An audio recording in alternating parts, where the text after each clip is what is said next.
Hello, on se retrouve dans une nouvelle semaine de vlog lecture, nous sommes mardi matin.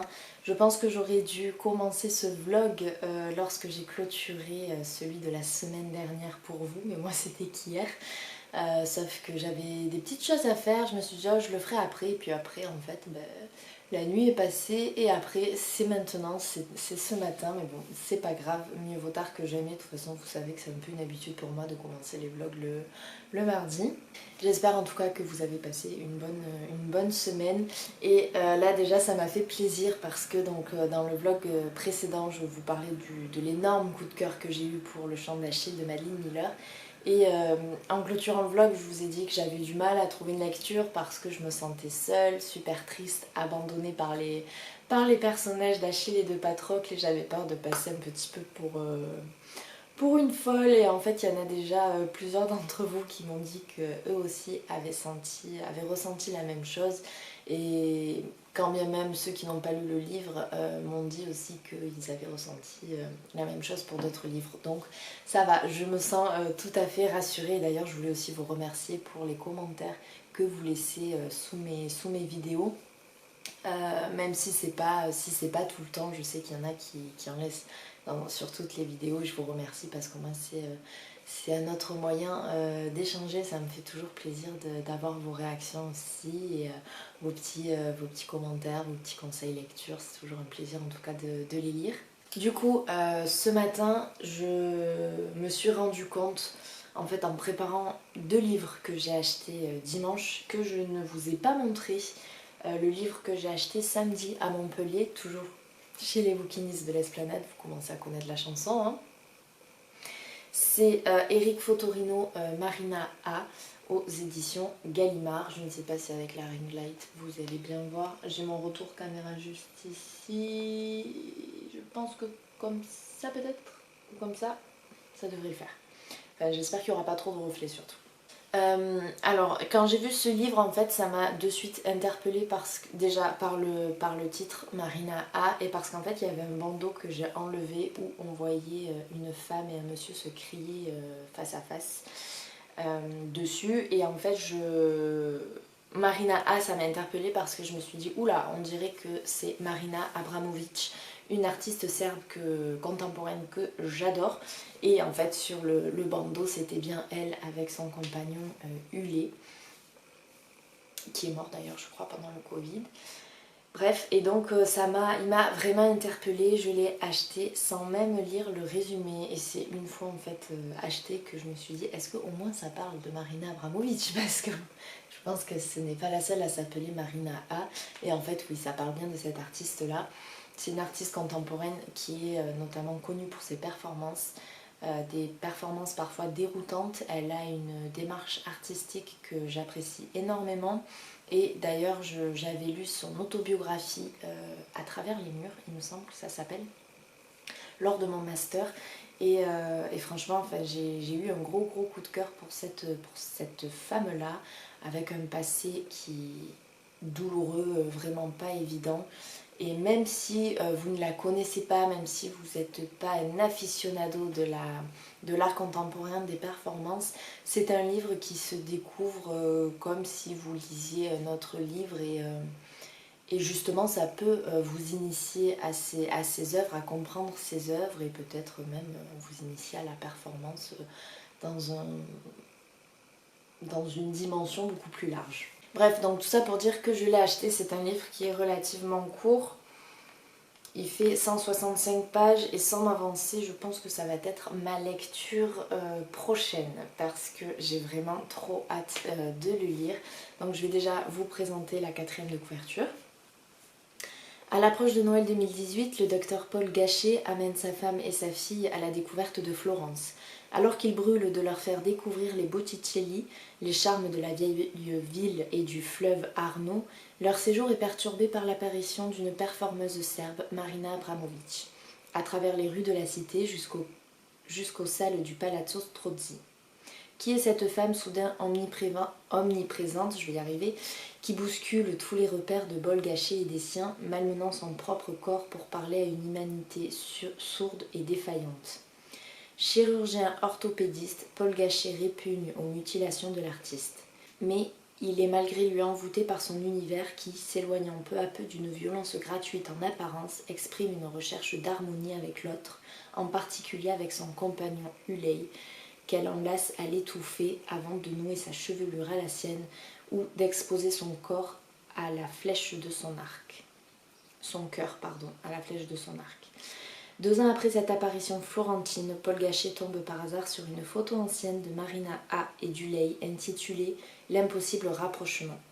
Prise en 1983 à Bangkok, elle montre 2 êtres qui voudraient se toucher mais en sont mystérieusement empêchés et doivent rester à distance l'un de l'autre. Alors qu'éclate la pandémie planétaire, Paul Gachet comprend que les manifestations de cet art étaient une forme d'alerte dont il saisit enfin toute l'importance.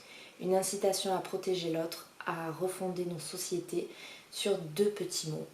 Après vous. Voilà, c'est un long résumé, mais qui me donne vraiment envie. Donc lui, vous allez le voir encore cette semaine et je pense que vous allez même avoir mon avis, mais je sais pas pourquoi, je sens déjà que je vais aimer cette lecture. Donc ça, c'était mon achat en tout cas de samedi. Et dimanche, donc j'étais sur Uzès pour faire l'anniversaire de ma mère. Le matin, nous sommes allés acheter le gâteau dans une pâtisserie. Et il se trouve qu'il y avait 2 bouquinistes sur l'avenue Gambetta, pour ceux que ça intéresse. Le dimanche matin, il y en a, je sais pas jusqu'à quand il reste, en tout cas dans la journée. Et voilà, donc j'étais avec ma mère, on s'est arrêté. Alors elle ne voulait absolument pas acheter de livres parce qu'elle avait déjà fait un gros craquage la veille au festival du Polar à Nîmes.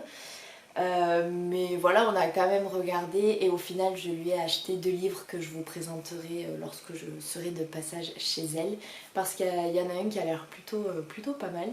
Et moi je me suis pris 2 livres. Le premier, j'étais très surprise de tomber sur celui-ci et surtout à un prix défiant toute concurrence, parce que je l'ai payé 2 € et il en fait 7,70 €. Il s'agit de Julien Sandrel, Vers le soleil, aux éditions Le Livre de Poche.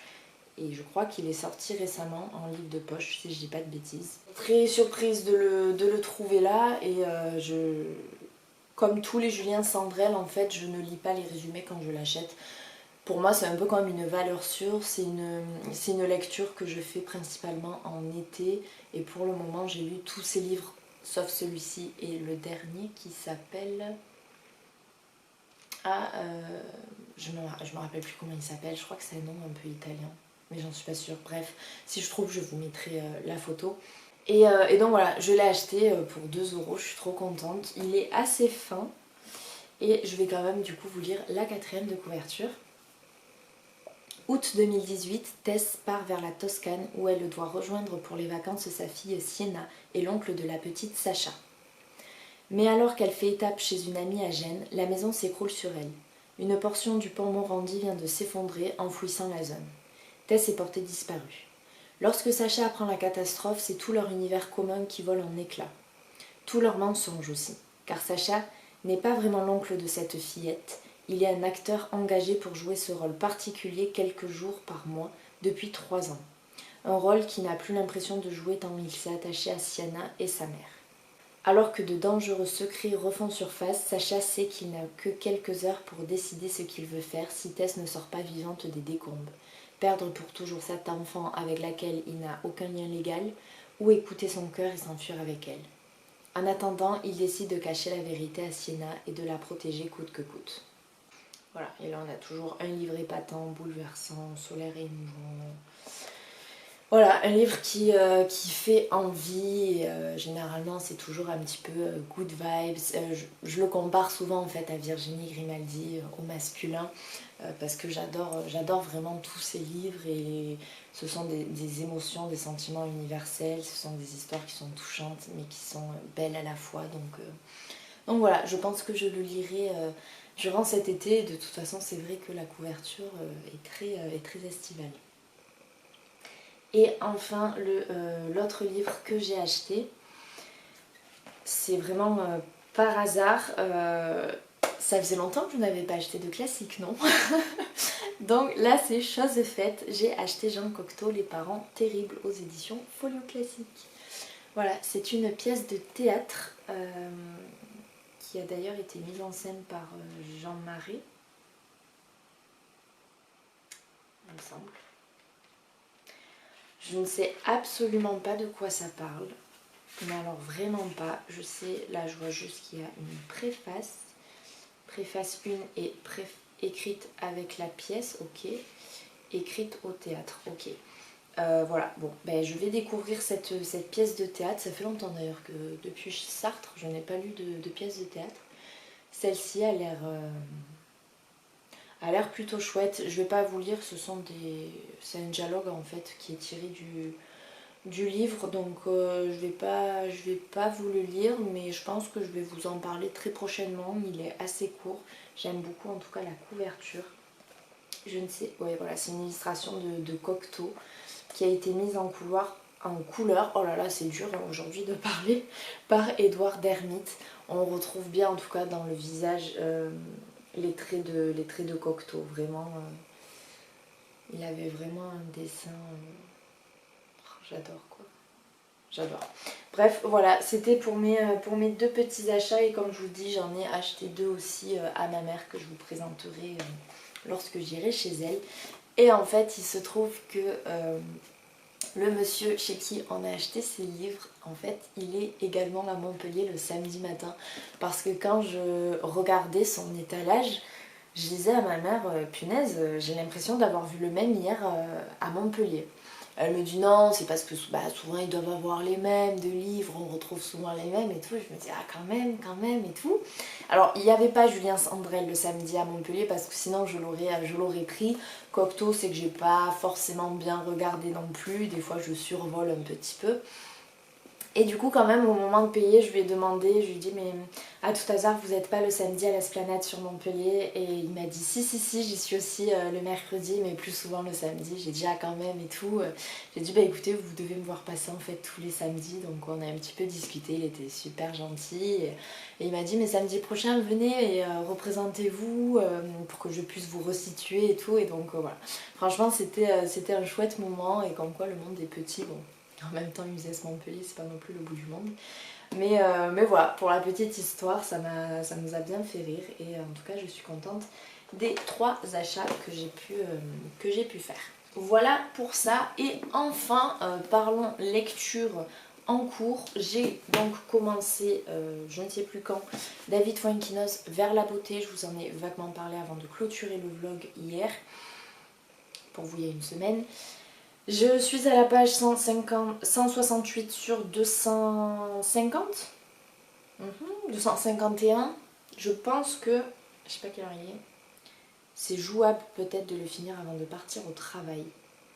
Je pense. Donc, écoutez, pour vous faire un petit résumé de cette histoire, je vais carrément vous le lire parce qu'il se peut que soit ce soir je vous en parle, soit demain parce que c'est sûr que je vais l'avoir fini. Antoine Duris est professeur aux Beaux-Arts de Lyon. Du jour au lendemain, il décide de tout quitter pour devenir gardien de salle au musée d'Orsay. Personne ne comprend cette surprenante reconversion de la part d'un spécialiste de Modigliani. Qu'a-t-il vécu pour fuir ainsi?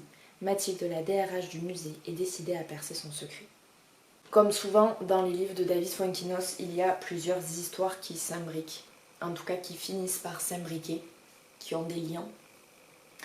Et là, c'est vrai que je suis à la 3e partie. Je ne sais pas s'il y en aura une 4e, sans doute. Et là, on est dans une partie qui parle d'un autre personnage tout à fait différent. Pour le moment, on ne voit pas trop de lien avec Antoine Duris, mais c'est sûr que ça va arriver. Enfin, on connaît un lien, mais après, on n'en sait pas plus. Voilà, donc pour le moment, j'aime beaucoup. En plus, ça parle d'art, donc forcément, je suis conquise. Et je vous en parle là pas plus parce que je vais vous donner vraiment mon avis. Si c'est pas ce soir, c'est demain. Donc voilà, ça sert à rien de se répéter. Donc voilà à peu près où j'en suis actuellement dans ma lecture en cours et pour les différents achats, en tout cas mes derniers achats. Finalement, je pense que ce mois-ci va être assez conséquent en achat parce que c'est vrai que des fois j'en achète qu'un par-ci par-là, mais au final je crois que depuis le début du mois je suis quasiment à 10 livres achetés et nous sommes le 10 par jour quasiment. Nickel, tout va très bien. Donc écoutez, je vais essayer peut-être un petit peu de me calmer, mais en ce moment Je ne sais pas si c'est les beaux jours qui arrivent ou si c'est parce que je tombe sur des livres qui me donnent très envie, mais j'ai envie de tout acheter. Voilà, là je sais que je vais bientôt craquer pour acheter La Passe Miroir. J'ai très envie de lire cette saga. Je suis un compte sur Instagram qui a découvert cette saga en 10 jours, je crois qu'elle a lu les 4 livres. Donc, et ça a été un coup de cœur phénoménal pour elle. Elle n'a pas arrêté d'en parler, on l'a suivie dans ses lectures, dans l'avancée de la saga, et franchement je me suis dit c'est pas du tout le genre de lecture que j'irai naturellement, vers laquelle j'irai naturellement. Et là pourtant elle m'a vraiment donné envie. Et il y en a plusieurs aussi d'autres, là je les ai pas forcément en tête les titres, mais à force de voir passer vos avis aussi sur Instagram, j'enregistre les publications et je me suis fait ma wishlist directement sur le compte Instagram, vous savez, dans les enregistrements. Donc voilà, ça grossit à vue d'œil et je pense que si j'ai l'occasion là d'aller faire un petit tour en librairie, je vais craquer sur quelques livres. Voilà, sinon écoutez, c'est tout pour moi pour ce matin. Je vais aller manger, je vais aller lire et voilà, je vais essayer de le finir avant d'aller au travail. Sinon ce sera ce soir et voilà, et on se retrouve très vite.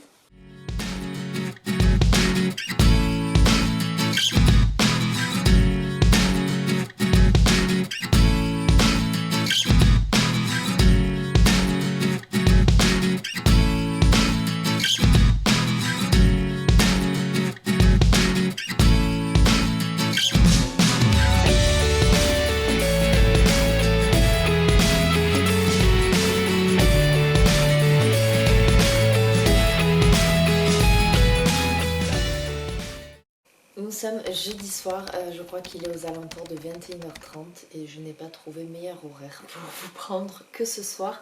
Je pense que vous allez voir une partie de la ring light qui se reflète sur la vitre, mais malheureusement là, vu l'heure qu'il est, je ne peux pas faire sans. Je veux bien que les jours rallongent, mais là la luminosité sera trop faible si j'éteins la ring light, donc désolée si ça vous gêne, je sais pas trop si ça va gêner d'ailleurs ou pas durant cette vidéo. J'en profite pour vous prendre un peu tard, c'est vrai, parce que mon copain est parti en déplacement là pendant quelques jours pour des raisons à la fois professionnelles et pour aller voir aussi le MotoGP du Mans, je crois, je sais pas trop, bref.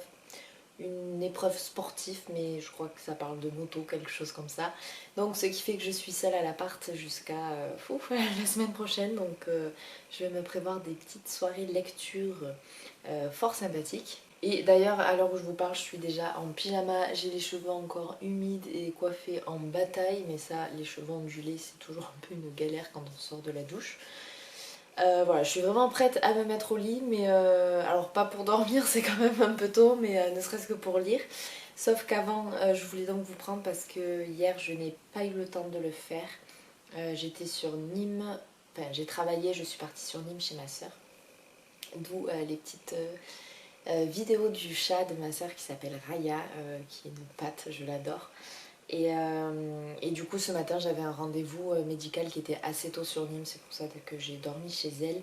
Ensuite je suis rentrée, on a baladé un petit peu dans Montpellier l'après-midi parce que c'était la braderie.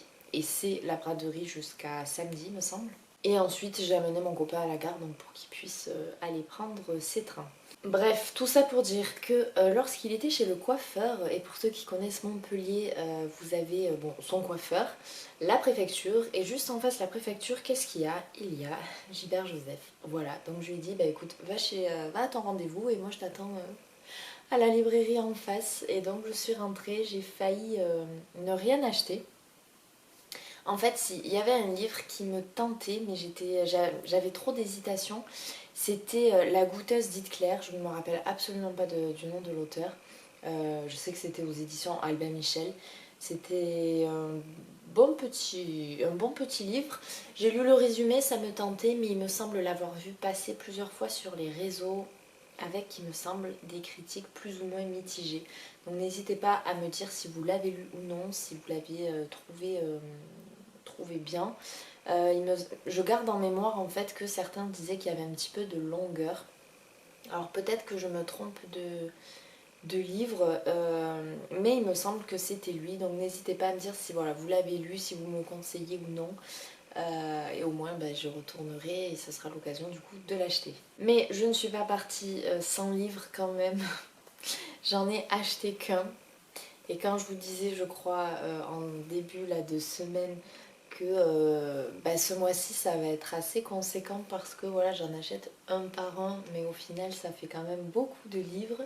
Là on en a l'exemple type. Voilà, j'ai acheté un livre de Tony Béard et c'est On n'empêche pas une étoile de briller qui est sorti aux éditions Charleston. Et il me semble d'ailleurs qu'il est sorti assez récemment. J'ai vu 2002, il me semble. 2002, non, 2022. Et ouais. Et parce que là, il y a les avis du coup des lectrices et il y en a quelques-unes que je suis sur les réseaux sociaux. Donc, d'ailleurs, je l'ai vu passer ce livre sur une chaîne YouTube, mais honnêtement, je ne sais plus quel compte c'était, quelle lectrice qui en parlait très très bien et qui pour elle c'était un véritable coup de cœur. Et donc elle m'a donné vraiment envie de le lire. Je ne suis pas rentrée pour l'acheter spécialement, mais je suis tombée dessus. Je me suis dit, ah oui, tiens, pourquoi pas. Il avait l'air super bien, donc c'est pas du tout un livre d'occasion. Je l'ai payé 19 €, le prix indiqué en fait sur la couverture. Donc je vais quand même vous lire le résumé. Paris 2021, une femme mystérieuse et charismatique coiffée d'un large chapeau, son regard clair caché par de grandes lunettes de soleil, sonne chez Max Dahan, au 19 bis boulevard Montmartre. Cet inconnu, c'est Sacha Volcan, que Max a passionnément aimé. Ils se sont connus dans les années 1960, au temps du golf drouot et du rock'n'roll. Elle était dictalo... Non. Elle était dactylo, lui garçon de course, et tous deux rêvaient d'Amérique et de musique. Complices, amants ou ennemis, leur histoire a traversé le temps et les continents. Chacun a fait des choix pour rester fidèle à lui-même. Alors pourquoi Sacha est-elle revenue en ce beau matin de juillet? Des grands boulevards parisiens à Hollywood Boulevard, des pavés de mai 68 aux plages de Malibu, des hippies de San Francisco aux branchées des bains-douches, l'histoire émouvante et mouvementée d'un couple qui a fait le pari d'écrire ses propres règles du jeu. Mais jusqu'où? Voilà, ça m'a vraiment... ce livre m'avait vraiment tenté quand j'en avais entendu parler sur YouTube. Et donc là, je n'ai pas pu résister de l'acheter. En plus, sa couverture est quand même estivale et je ne sais pas si vous avez compris, mais je crois que je suis en train de me constituer une petite palle pour cet été. Voilà, j'ai du mal un petit peu à lire les thrillers durant l'été. Je me contente plus de contemporain, de feel-good et de, à la limite, policier. Mais les thrillers, non, très peu. C'est pas la période où j'en lis le plus. Je dis pas que je vais pas du tout en lire, mais peut-être juste un ou deux. Donc voilà, couverture hyper jolie et qui donne, et en tout cas un résumé qui donne envie, qui a attisé ma curiosité. Donc je vous en reparlerai. Et sinon ce soir je voulais enfin vous donner mon avis sur la lecture de David Fuenquinos, Vers la beauté. Je vais attumer à la mienne. Que j'ai donc fini mardi soir, il me semble, parce que je ne suis pas arrivée à le terminer avant d'aller au travail, il me restait genre même pas 30 pages, grosse frustration. Mais je l'ai terminé et du coup, je vais vous donner mon avis. C'est un livre que j'ai beaucoup apprécié. J'ai passé un très bon moment, comme souvent, avec cet auteur, avec ses histoires. Pour ça, il n'y a pas de souci. Par contre, c'est un livre qui m'a surpris parce que le résumé n'est pas vraiment... Je trouve que le résumé, en fait, n'est pas en faveur du livre. Là, on se concentre avec les quelques lignes que je vous ai lues en début de semaine sur la première partie, sachant qu'il y en a 4 dans ce livre. On a l'impression que ça va être un livre un petit peu avec du suspense. Il n'y en a pas du tout. On a l'impression que c'est un livre qui va parler principalement de Modigliani parce qu'on nous dit donc que Antoine Duris est un spécialiste de Modigliani et en plus de ça, il y a une reproduction, on va dire, d'un tableau de Jeanne Hébuterne de Modigliani sur la couverture. Et en fait, pas du tout non plus. Donc si vous ne connaissez pas Modigliani ou si vous n'aimez pas cet artiste, ça ne va absolument pas déranger votre lecture parce que c'est très vite évoqué. En revanche, oui, ça va quand même parler de l'art de manière générale.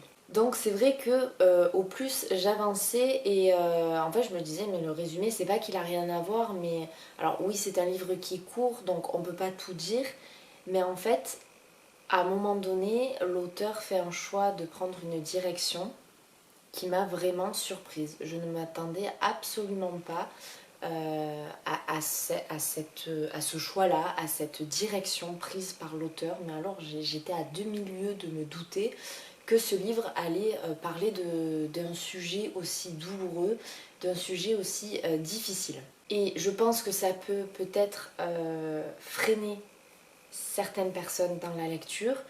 Moi j'ai continué, mais c'est vrai que enfin, en fait c'est assez surprenant, on se dit waouh, rien à voir avec le résumé, on s'y attend vraiment pas. Alors oui ça crée quand même un effet de surprise et ça a du bon, mais je n'imaginais pas l'auteur sur ce terrain-là surtout.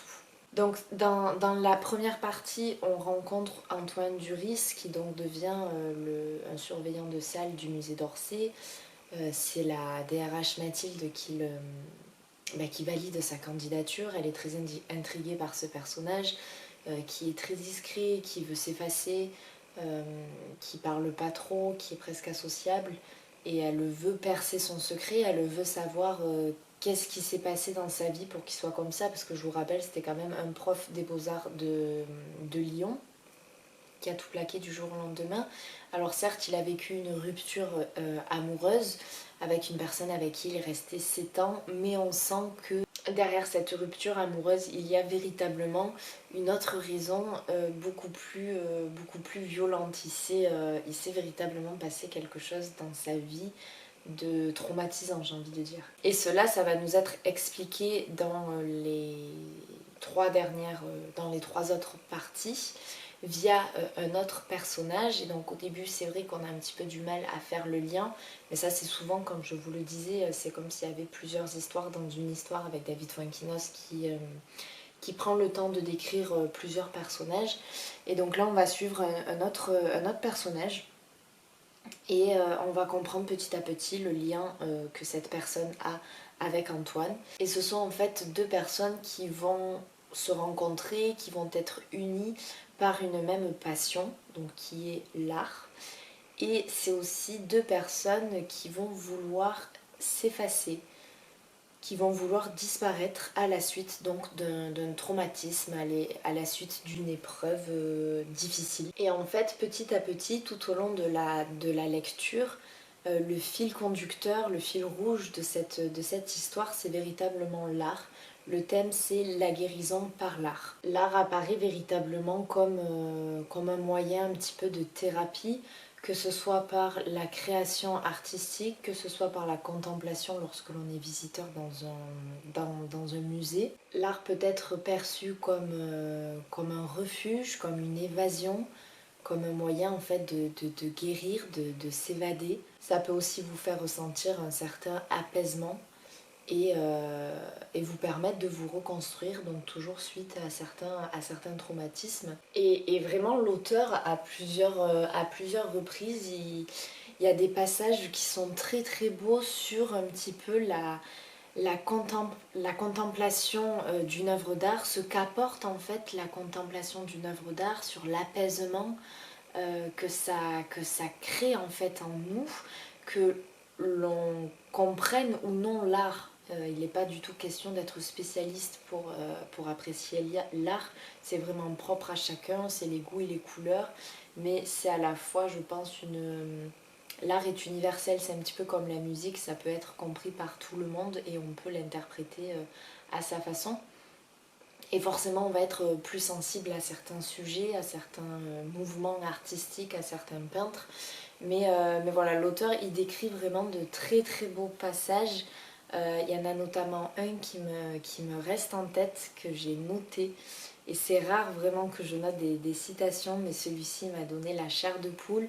Après, c'est vrai que voilà, je me suis reconnue aussi un petit peu dans cette description-là parce que, comme vous le savez, je vous l'ai dit 100 fois, j'ai fait des études d'histoire et d'histoire de l'art, je suis passionnée par ça, donc c'était aussi, j'y trouve aussi ma part de refuge et d'évasion dans l'art, tout comme tout comme dans la lecture aussi, et là je pense qu'on va tous se reconnaître. Mais sinon dans ce livre, il est aussi question de courage, il est question d'espoir, mais aussi de désespoir. Il est question de création artistique, d'amour, de courage, de fuite vers la beauté. Et c'est vraiment un très beau livre. Assez difficile d'en parler finalement parce que je ne veux pas vous révéler le tournant que prend l'histoire, cette direction qui est vraiment inattendue. Tout ce que je peux vous dire en fait, c'est que la plume de David Fuenquinos, pour ceux qui ne la connaissent pas, elle est assez fluide, elle est légère, elle est douce, voire parfois même poétique. J'ai assez de mal à mettre des mots sur sa plume. Je la trouve très particulière.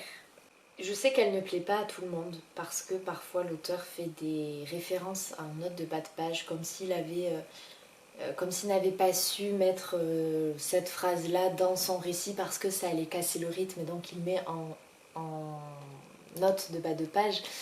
Mais forcément ça casse le rythme de la lecture quoi qu'il arrive parce que étant lecteur on abandonne notre phrase pour regarder la note de bas de page, donc ça casse forcément le rythme.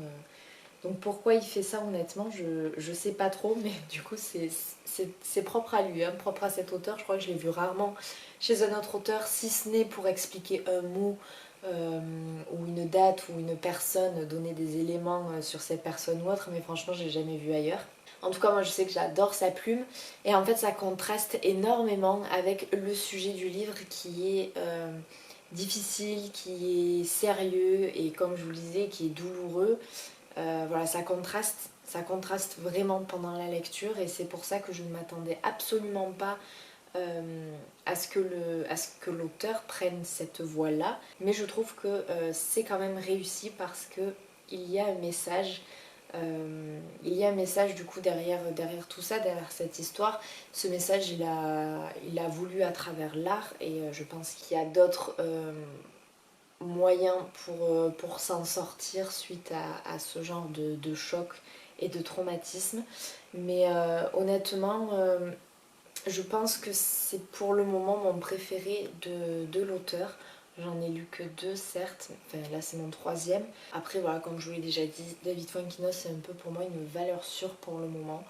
Et là je suis un peu embêtée parce qu'il ne m'en reste plus dans ma palle, il va falloir que j'en rachète et je pense que j'achèterai Charlotte parce que j'ai lu de bons avis, de bonnes critiques et il me semble qu'il y fait un tout petit peu référence dans le livre, il me semble. Voilà donc concernant cette lecture que j'ai beaucoup appréciée, on n'est pas dans un coup de cœur, mais en tout cas ça m'a permis de faire une bonne transition depuis mon coup de cœur du Chant d'Achille où j'avais eu du mal à lire une nouvelle lecture, donc là c'est chose faite avec ce livre et c'est aussi un petit peu pour ça que je l'ai choisi parce que je savais qu'en principe ça allait passer, mais c'est vrai que voilà, encore une fois, je m'attendais absolument pas à ce genre de lecture. Et j'en parlais avec une amie mardi soir, je crois, quand je l'ai terminé. Et ça m'a fait plaisir parce que du coup, elle non plus, elle ne s'attendait pas du tout à ça. Donc ne vous fiez pas trop à la quatrième de couverture. Après, c'est peut-être pas plus mal parce que du coup, le lecteur se laisse porter durant cette lecture. Donc voilà concernant ma lecture terminée et j'ai commencé donc une nouvelle lecture que je vous ai déjà présentée puisqu'il s'agit de Marina A de Eric Fotorino aux éditions Gallimard. J'ai lu une 54 pages qui représentent un chapitre. Bon, le livre est court. Je vous en parlerai, je pense, attendre de le finir pour vous en parler parce que je sens que je vais avoir une multitude de choses à dire sur ce livre. Mais pour le moment, j'aime beaucoup. J'aime beaucoup. Là, le premier chapitre, ça retrace à peu près tout le voyage à Florence avec sa femme et son enfant. Et voilà, là, ils viennent en gros de rentrer de Florence. Et pour le moment, ouais, j'aime bien. J'aime bien, c'est riche. C'est très riche comme récit. Beaucoup de références aux œuvres de Marina Abramovic. Mais en fait, ce qui est bien, c'est que dans le récit, Paul Gachet, du coup, ne connaît pas Marina Abramovic. Et donc, si vous ne connaissez pas Marina Abramovic, c'est bien parce que vous êtes au même niveau et vous allez apprendre à la découvrir aussi à travers ce livre. Donc ça c'est bien parce qu'en fait vous n'êtes pas perdu. Après c'est vrai que je prends un peu de temps à le lire parce que j'ai pas toutes ces œuvres en tête, toutes ces performances en tête. Et je suis curieuse à chaque fois quand il en évoque une d'aller essayer de trouver des petites vidéos, des petits clips sur YouTube pour vraiment m'imprégner de cette lecture et aussi de la vision qu'a Paul Gachet dans le livre qu'il parce qu'il rencontre pour la première fois en fait les œuvres, l'univers de Marina Abramović et donc pour réellement comprendre ce que lui peut ressentir, chose que j'ai ressentie il y a quelques années durant mon master quand je l'ai également découvert et que j'ai été prise de fascination pour cet artiste. Mais tout ça je pense que je vous en parlerai mieux quand je l'aurai fini. En revanche je pense que c'est pas ce que je vais lire ce soir. Alors attention ça se lit très bien, c'est vraiment sous forme d'un roman. Mais j'ai envie de lire autre chose ce soir et pas ce livre-là, donc je vais voir si j'en commence un autre ou pas. Peut-être qu'au final je vais lire lui, je sais pas. Et sinon c'est tout pour moi pour ce soir, c'est déjà pas mal. C'est 21h40, donc 40 ou 49 49. J'ai pas mes lunettes donc je n'y vois absolument rien. Donc voilà, il est temps pour moi d'aller lire un petit peu avant d'aller me coucher. Et sur ce, je vous dis à demain. Bon, l'heure est grave. Là, on est samedi matin, je pars travailler. Et j'ai fait un tour à la boîte aux lettres parce que j'ai reçu un colis. Le problème, c'est que je n'arrive pas à ouvrir la boîte aux lettres. Et qu'il n'y a pas mon chéri. Donc, le colis va devoir rester jusqu'à mardi dans la boîte aux lettres. Je ne suis que frustration. Ce matin, je me suis acharnée dessus. Vous savez, c'est les boîtes aux lettres où en fait c'est un grand carré de boîte aux lettres. Du coup, je ne suis vraiment pas arrivée. J'ai essayé avec les 2 clés. C'est pas la première fois, attention, que je n'y arrive pas. Je sais pas pourquoi, j'ai un problème avec cette boîte aux lettres. Je n'arrive pas à l'ouvrir tout le temps. Et comme par hasard, il faut qu'il y ait un colis à l'intérieur pour que je ne puisse pas l'ouvrir. Voilà. Donc je réessayerai ce soir quand je rentrerai du travail. Mais là, je suis vraiment dégoûtée. Et je sais pas comment faire. Donc je vous tiens au courant si je suis arrivée à l'ouvrir ou pas. Mais là, du coup, je pars au travail vraiment dégoûtée. C'est pas grave. Ça arrive, c'est la vie. Et sinon, concernant mes lectures, je vous fais le point aussi, peut-être ce soir en rentrant ou demain, sur ma lecture du coup de Eric Fotorino, Marina A, et de ma nouvelle lecture aussi en cours. Voilà, il fait super bon aujourd'hui. Enfin, il va faire même très très chaud. J'ai qu'une envie là, c'est d'aller à la plage. Mais non, je vais aller travailler. Donc sur ce, je vous dis peut-être à ce soir.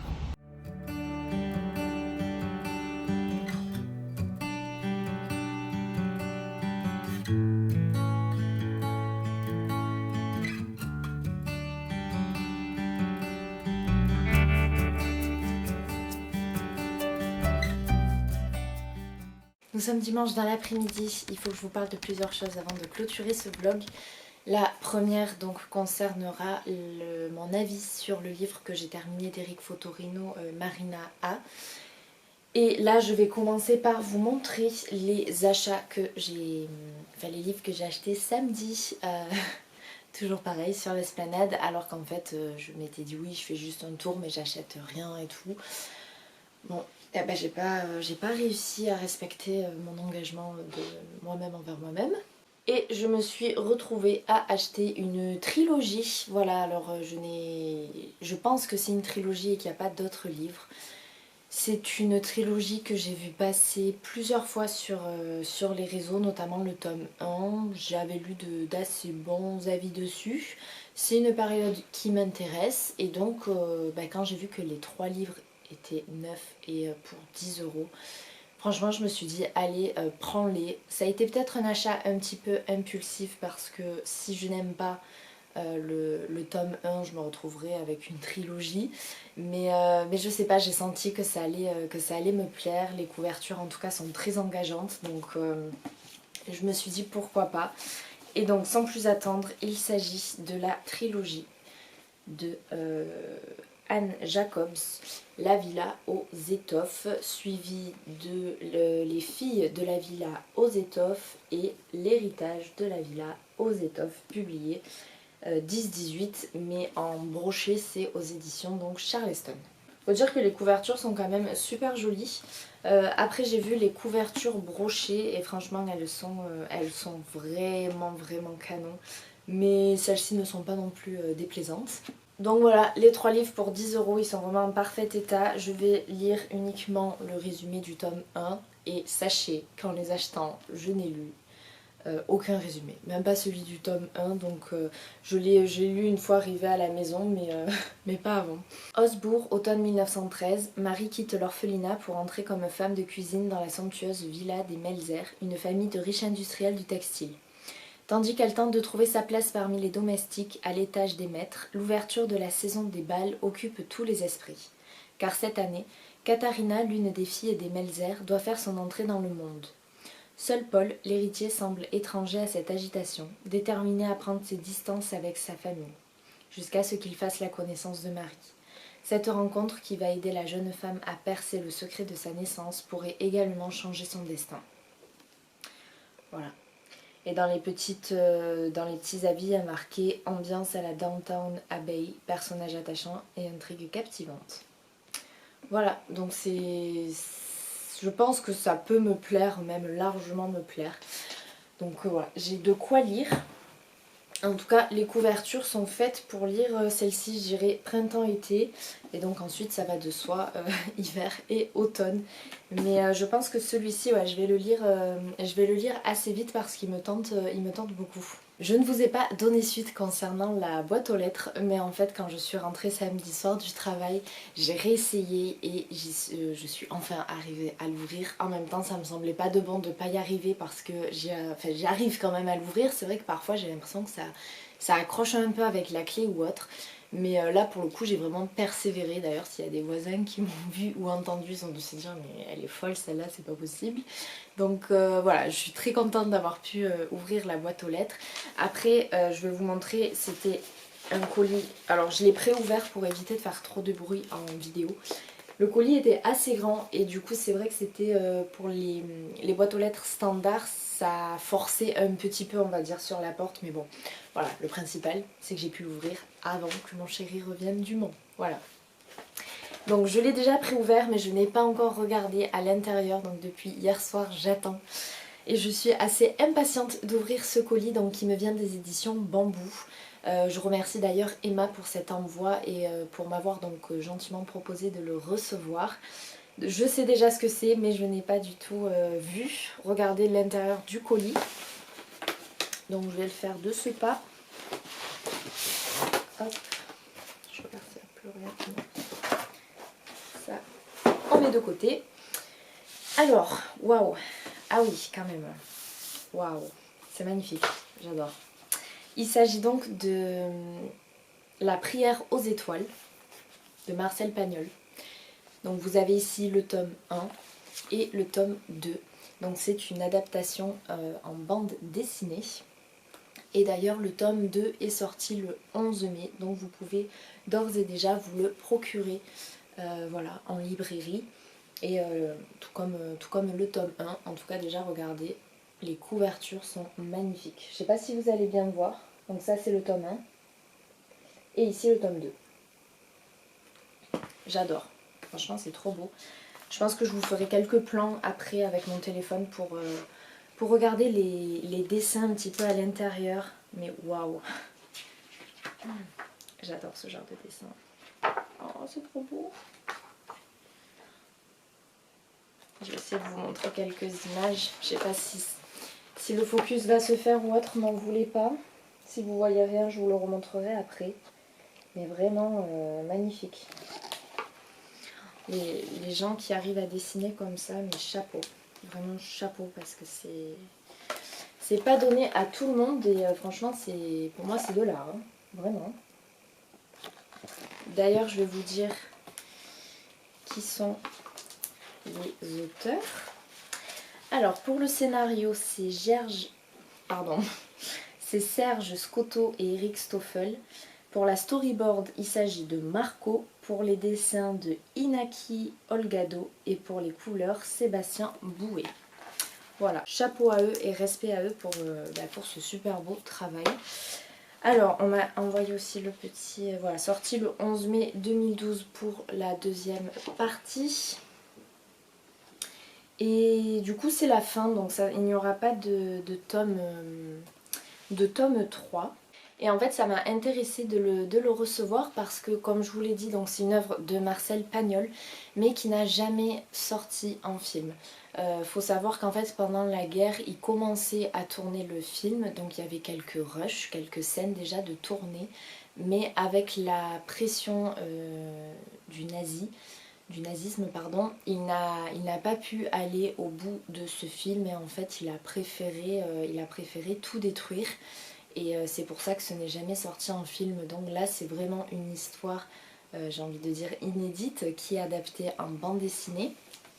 Et d'ailleurs, à l'intérieur de la bande dessinée, alors du tome 1, je ne sais pas si dans le tome 2 c'est pareil, mais on a Nicolas Pagnol, donc qui nous explique un petit peu l'origine et l'histoire de cette bande dessinée. C'est donc le petit-fils de Marcel Pagnol. Et voilà, il explique les comment du pourquoi, ça ne s'est pas fait, hein, c'est très court, c'est juste un petit paragraphe, mais du coup c'est super intéressant et c'est pour ça que ça m'a vraiment tenté de le recevoir. Donc pour vous faire un résumé quand même, je vais vous lire celui du tome 1. Amante entretenue de Dominique, l'une des plus grosses fortunes de Lyon, Florence ne souhaite pourtant pas l'épouser et mettre de côté ses rêves de cinéma. Lors d'une sortie à la foire du trône, la jeune femme rencontre Pierre, un musicien en mal d'inspiration, qui est pourtant l'auteur d'un titre promis au succès, La prière aux étoiles. Ce que le mélomane ignore, c'est que cette prière est aussi celle de la jeune femme. Ça tente quand même, hein. Franchement c'est très très tentant. Du coup je pense que ça va parler musique, cinéma, une femme qui sait ce qu'il veut, ça va parler je pense aussi d'amour, il va y avoir une belle histoire peut-être entre les deux, en tout cas je l'espère. Je pense que bon, ça va très très vite se lire, je vais m'y mettre sans doute là cet après-midi parce qu'en plus il fait beau. Je vais un petit peu sortir, prendre un thé et feuilleter tout ça, le lire. Je vous dirai très certainement ce que j'en ai pensé, enfin pas vraiment ce que j'en ai pensé, mais je vous raconterai un petit peu plus sans doute en fait demain, lorsque j'ouvrirai le vlog. Parce que là sinon j'aurai pas le temps de le monter, de vous le publier.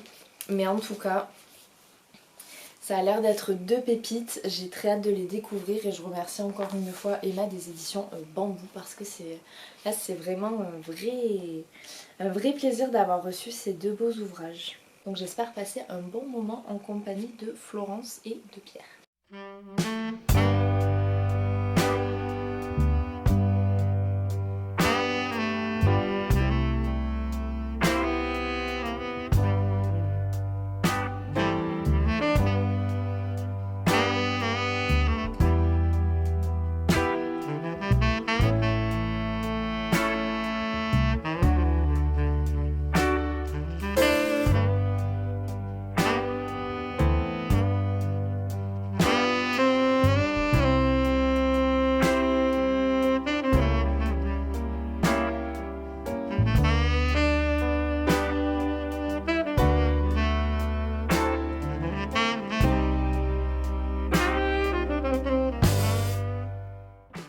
Et sinon j'ai terminé donc le Eric Fotorino Marina A, je l'ai terminé il me semble vendredi, oui il me semble bien. Donc dans ce récit, Eric Fotorino va mettre en scène Paul Gachet qui est un chirurgien et il va partir en vacances avec sa femme et sa fille à Florence. Durant ce séjour, Paul Gachet va voir de partout des affiches sur les bus, sur les panneaux publicitaires, de partout, même les arrêts de bus de Marina Abramovic, qui est actuellement exposée au Palazzo... J'ai plus le nom. Est-ce que c'est marqué là? Palazzo Strozzi. Voilà, à Florence. Lui il ne la connaît absolument pas, il ne sait absolument pas qui c'est. D'ailleurs c'est drôle parce qu'au début il pense que c'est une magicienne, mais alors il est loin de se douter que c'est une artiste contemporaine. Parce que c'est une artiste contemporaine, c'est une performeuse. D'ailleurs elle est considérée comme la grand-mère de la performance. Donc c'est pour dire, elle a quand même 74 ans il me semble aujourd'hui. Et lui ne la connaît absolument pas. En fait, Paul Gachet n'est pas vraiment tourné vers l'art, hein, il n'y connaît pas grand chose. Et il décide, sa femme, sa fille et lui, d'aller quand même visiter ce Palazzo Strozzi pour voir enfin qui est cette dame et qu'est-ce qu'elle y expose. Et là, ils vont se retrouver dans ce lieu d'exposition et l'artiste n'est pas présente étant donné que c'est une rétrospective de tout son travail. Donc il va y avoir un parcours durant lequel vont être présentés par d'autres acteurs, des acteurs d'ailleurs italiens, les performances les plus marquantes de Marina Abramović, avec bien évidemment les explications qui s'accompagnent. Et en fait là pour lui ça va être un petit peu le choc de découvrir cet artiste qui il ignorait totalement son existence. Alors que c'est quelqu'un qui a 60 ans, et il le dit bien, pendant 60 ans de ma vie je suis passée à côté de Marina Abramović. Et en fait, on passe un petit peu par toutes les émotions quand on découvre son œuvre. Son travail peut mettre mal à l'aise, ça peut un petit peu nous repousser, on peut aussi ne pas comprendre. Et petit à petit, on peut aussi également devenir plus intrigué. Notre curiosité va être titillée et petit à petit, en tout cas pour Paul, ça va se transformer en une obsession pour le travail de Marina Abramović. Et en tout cas, ce voyage à Florence va marquer le début d'un changement radical dans la vie de Paul Gachet, dans son existence, dans sa façon de penser. Et même si certaines personnes jugent que l'art n'est pas essentiel, il y a un instant T où l'art en fait peut radicalement changer une vie. Et c'est ce qui va se passer donc avec Paul. Il va vraiment devenir obsédé en fait par cet art. Il va même des fois ne pas endormir la nuit, faire des cauchemars, vivre lui-même on va dire les performances de Marina Abramović dans ses rêves ou plutôt dans ses cauchemars. Il va essayer de lire tous les articles, de regarder toutes les vidéos possibles. Il est toujours en quête de nouveautés, d'interviews, de tout ça en fait, tout ce qui concerne Marina. Oui, parce que voilà, je vais l'appeler Marina pour aller plus vite, mais vous aurez compris, c'est Marina Abramović. C'est comme si c'était ma pote en fait. Hein. Et petit à petit, il va vraiment remettre en cause son existence, il va remettre en cause aussi la société, parce que la deuxième partie du livre va se passer en confinement. Donc il va parler de la crise sanitaire, il va parler du Covid et donc il va raconter sa vie durant ce confinement, l'impact que ça a eu sur sa vie. C'est le premier livre que je lis d'ailleurs avec autant de précision sur le Covid et je vais pas vous mentir, ça fait bizarre. Ça fait bizarre parce que même si on l'a vécu, le fait de le lire, le fait d'avoir un autre témoignage que le nôtre, ça en est presque irréel en fait. Et je pense que c'était un petit peu tôt pour lire un livre quand même qui parle autant du Covid que ça. Ça va parler des gestes barrières, des distanciations, voilà, des images de la capitale Rome, enfin oui, italienne, où il y a plus personne dans les rues, les marchés qui ferment, tout ça. Et c'est vrai que on en sort à peine, je trouve. C'était peut-être un peu tôt pour ça. En tout cas, via cette crise sanitaire, ce confinement, le chirurgien, donc Paul Gachet, va vraiment se questionner sur cette société de plus en plus individualiste, sur le fait que on perd de vue l'autre, en fait on s'éloigne de l'autre et c'est pourtant, pour lui il juge que c'est très important parce que l'autre peut nous aider en fait, peut nous aider à aller mieux, peut nous aider à nous sauver aussi. Pendant toute la deuxième partie, il va parfois comparer certains événements, certains questionnements à des œuvres de Marina Abramović. En fait, il va les relier, il va faire des liens et il va donc les interpréter peut-être lui à sa façon. C'est un livre honnêtement de questionnement, sans forcément que l'auteur apporte des réponses. Et d'ailleurs il a dit lui-même dans une interview, il n'a peut-être pas tout compris de ce qu'il a écrit. Non, c'est pour vous dire. Et c'est là où je vais rebondir en disant que ma lecture a été bien la première partie, parce que c'était les 60 premières pages, 70 premières pages, j'ai beaucoup aimé. C'est quand même très... Il dresse un petit peu un exposé de Marina Abramović dans les 70 premières pages, parce qu'il décrit bien cette exposition, il s'attarde sur les plus grandes performances, il les décrit, il explique aussi les raisons de cette performance-là. Donc c'est un peu comme un long exposé qui fait de cet auteur, mais en même temps il faut se mettre dans la peau des lecteurs qui ne la connaissent pas. Lui-même ne la connaît pas, donc il la découvre et ça a son importance pour la suite du récit. Mais par contre la deuxième partie du livre, donc c'est-à-dire à partir du confinement, j'ai trouvé qu'il y avait quelques longueurs.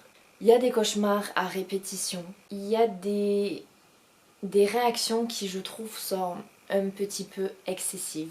Et finalement, des fois, je me perdais dans son raisonnement. Alors c'est pas du tout philosophique, c'est pas du tout journalistique, c'est vraiment un roman pour le coup, mais je me perdais un petit peu, je savais pas trop où l'auteur voulait en venir. Au final, bon, on finit le livre, oui, on a appréhend sur Marina, ça c'est sûr. Mais finalement, j'ai pas tout capté, j'ai pas tout suivi et j'ai pas tout compris. C'était un petit peu long, il y avait quand même un petit peu de longueur. Après, j'ai compris le message principal de l'auteur, mais c'est vrai que une deuxième partie un peu décevante, quand même, je dois le dire. Même si le livre est court, et heureusement qu'il est court parce qu'il fait 160 pages, je crois, 164, 165 pages. Heureusement, parce que c'était tiré en longueur et des fois on voyait plus trop le lien qu'il y avait avec l'artiste ou où il voulait en venir, enfin c'était un peu parfois exagéré. En revanche, ça je vous l'ai déjà dit, j'ai adoré le fait que voilà, le Paul Gachet ne connaisse pas du tout Marina Abramović et donc il passe par des phases de découverte de cet artiste-là qui ont rappelé ma découverte de cet artiste. Et c'est vrai que moi aussi je suis tombée dans la fascination et dans l'obsession de cette femme-là. Moi aussi j'ai regardé 10 000 vidéos de cette personne, j'ai lu tous les articles que je pouvais trouver.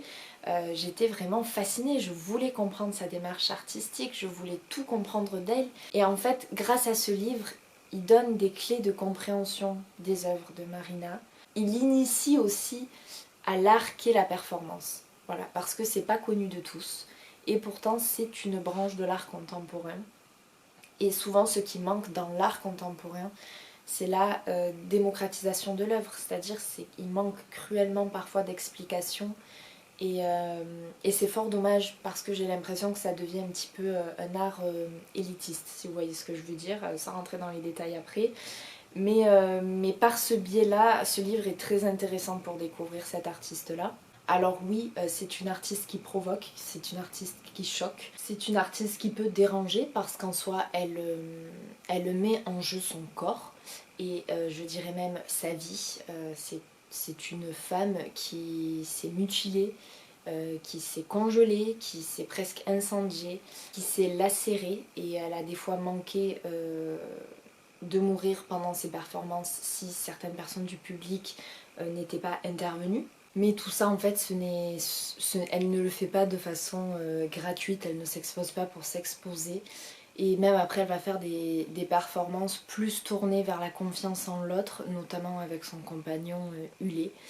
Voilà, ils ont fait une série de performances ensemble où tout se passe par le regard. Ce n'est que question de regard et de confiance en l'autre, parce qu'ils se mettent quand même un petit peu en danger, quand même. Pour le coup, ça m'a fait vraiment plaisir de lire le témoignage de... Alors, c'est quand même le témoignage d'Eric Fotorino, parce qu'il... C'est un livre quand même certes de fiction, mais qui tire une bonne partie de la réalité, parce qu'Eric Fotorino ne connaissait pas Marina Abramović et en fait il a juste essayé d'imaginer une fiction pour retranscrire ce qu'il a ressenti en découvrant cette femme-là. Et en fait ça me donne l'impression que l'on passe tous par à peu près les mêmes émotions. Est-ce que je vous conseille de lire ce livre? C'est assez délicat. J'irai pour la première partie. juste pour découvrir cet artiste, mais à ce moment-là, aller sur internet pour regarder les performances et certaines interviews. Mais voilà, pour la première partie, j'ai adoré ce livre, un petit peu plus déçue de la deuxième. Je sais pas, j'ai senti un petit peu comme parfois un égarement de la part de l'auteur, donc ça a été... Finalement, c'est pas la lecture que j'attendais, je vous ai déjà, je sens que je vais déjà l'adorer. Non, honnêtement, je l'ai pas adoré. Je l'ai lu et ça restera juste voilà, une lecture, mais pour le coup sans plus. Sauf si on prend que les 70 premières pages, c'est tout. Contente quand même de l'avoir lu, mais un petit peu déçue hein, quand même. Ça reste une lecture qui sera mitigée.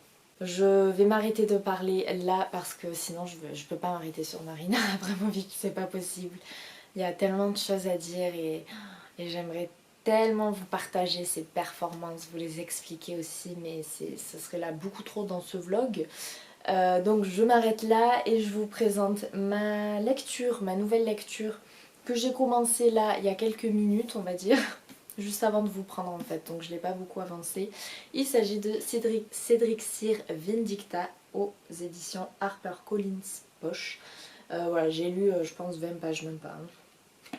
33 pages. Donc c'était le livre que ma maman a réussi à me faire dédicacer au Festival du Polar de Nîmes. Allez, je vous la remontre cette belle dédicace quand même. Voilà, trop contente. Et je sais que je vous ai dit que je lisais très peu de polar l'été, quand les beaux jours arrivaient. Je pense que je suis quelqu'un de très contradictoire. Mais là, honnêtement, j'avais envie de le lire. En fait, j'avais envie de lire un thriller parce que je me suis rendu compte que depuis le mois de mars, je n'ai pas lu de thriller à proprement parler. Parce que Bernard Werber, pour moi, c'était pas du tout du thriller. Stephen King non plus, donc le dernier que j'ai lu en fait c'était Franck Tillier, Il était deux fois. Donc je me suis dit allez, ça changera un petit peu des lectures que je fais actuellement. Et je me lance donc dans cette lecture, je dirais même ce pavé, étant donné qu'il fait pas loin de 800 pages, donc j'ai de quoi faire. Je vais m'y mettre sans doute ce soir, le temps cet après-midi de découvrir donc les BD, la prière aux étoiles. Et celui-ci, je vais me le réserver pour ce soir. D'ailleurs, j'avais pas vu, mais en fait, derrière, ils ont... Ah ouais, d'accord. En fait, ils ont tout le Marcel Pagnol en... Alors, c'est l'intégralité des récits de Marcel Pagnol en bande dessinée. Ah oui, il y a Marius, La gloire de mon père. Oh, je sais pas si vous verrez bien. J'essaierai de vous faire un plus beau plan, en tout cas. Mais... je pense que ça va me donner envie. Petite, je lisais énormément de BD, vraiment. Mais... Bon, allez. Sur ce, je vais clôturer le vlog. J'espère en tout cas qu'il vous a plu. Je pense qu'il sera assez long. Promis, la semaine prochaine, je vais éviter de faire des achats parce que là, je crois qu'on a dépassé... Ce mois-ci, je sais pas, il faudrait que je compte à combien de livres je suis. Voilà, en tout cas, j'espère que ça vous a plu, que vous avez découvert de nouveaux livres, que certains vous ont donné envie. N'hésitez pas, comme d'habitude, à me dire vos recommandations, vos avis, me laisser juste un tout petit message, ça me fait toujours plaisir de vous lire, de vous répondre. Même si c'est vrai, je vous réponds toujours vers la fin de semaine, généralement.